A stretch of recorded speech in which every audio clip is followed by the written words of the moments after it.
ইসরে, broiler মুরগি দেখলে অনেকে এককালে ঘৃণা করে, স্যাপ হালায়, কত কিছু করে। আসলে ব্রয়লার মুরগি না হলে কি আমাদের সমাজ চলে?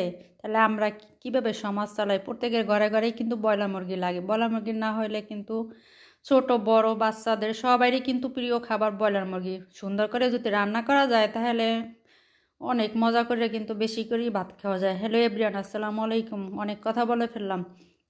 তো আসলে দেখেন, আমি প্রথমে বাজার থেকে মুরগি আনা হয়েছিল।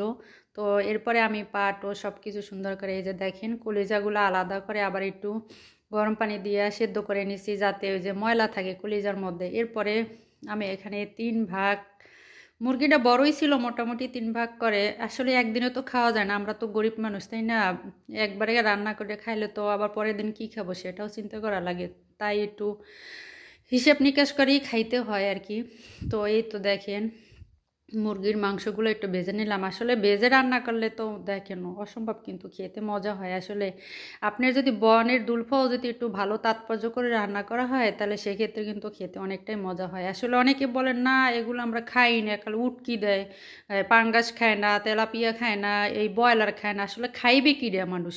তো এগুলো না হলে কিন্তু আমাদের সমাজও চলে না। এই যে দেখেন, প্রথমে আমি কিন্তু জিরা, লবঙ্গ, দারচিনি, এলাচ সব কিছু দিয়ে দিছি। তারপরে এই যে পেঁয়াজটা সুন্দর করে একবারে লাল লাল করে ভেজে নিব। সব হয়েছে রান্নার ওপরে। ধৈর্য সহকারে যদি রান্না করা যায় একটু সময় নিয়ে, তাহলে খেতে কিন্তু অসম্ভব মজা হয় যে কোনো খাবারই। এই যে এরপরে আমি দিয়ে দিলাম হচ্ছে টমেটো। তো টমেটোটা দিলে যে কী পরিমাণ ভালো লাগে সেটা তো অনেকেই জানেন। টমেটোটা একটু ভালো করে তেলের মধ্যে কষাইয়ে নিছি। এরপরে দিয়ে দিলাম হচ্ছে কাঁচামরিচ। আসলে আমরা তরকারিতে বেশিরভাগই কাঁচামরিচ খাই, যার কারণে মরিচটাই বেশিরভাগ দেওয়া হয়েছে আর কি। এরপরে লবণ টবণ সব দিয়ে দিছি।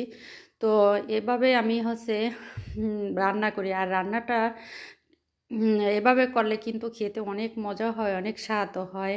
তো আসলে বাসায় এভাবে অনেকে একটু ট্রাই করে দেখেন আমার মতো। তো আমি তো অনেক মজা পেয়েছি।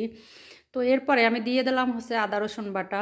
মানে ধাপে ধাপে দিতে হবে। আপনি যদি সব একবারে দিয়ে দেন তাহলে সেক্ষেত্রে কিন্তু একবারই মজা লাগবে না। এটা হচ্ছে আপনার কষানোর ওপরে নির্ভর করে। অনেকে আছে কি না কষাই একবারে সব কিছু দিয়ে এবার স্যাঁতবাত করে রান্না করে। আসলে সেটা করলে কিন্তু তরকারি ভালো মজা আইবে না। আপনার সব কিছু, এই যে আমি আগে যে মশলা দিছি ওইটার একটা যে ঘ্রাণ বাইরেছে, তারপরে দেখেন সব অল্প অল্প করে ধৈর্য ধরে, তারপরে এই যে দেখেন একের পর এক দিয়ে কিন্তু সব কষাইয়ে তারপরে মনে করেন আমার না রান্নায় মজা আসবে। তো আসলে এভাবে আমি বেশিরভাগ তরকারি রান্না করি, বিশেষ করে মাংস টাংস হইলে। আর মজাও কিন্তু লাগে। আর এখানে আমি কিন্তু আলু টুলুও অ্যাড করি নেই, কারণ হয়েছে কি একটু বোনা বোনা করে রান্না করবো। এই তো দেখেন মাংসটা কষাইয়ে নিতে আসি। তো মাংসটাই তেলের উপরে ভালো করে মশলার মধ্যে কষাইছি, দেখেন তেলটাও কিন্তু উপরে চলে আসে। তাই এভাবেই রান্না করতে হবে। আর যদি আপনি আগে কতখানি পানি দিয়ে দেন তাহলে তো সেইভাবে রান্নার মজা আসবে না। বুঝতে হইবে সব কিছুই।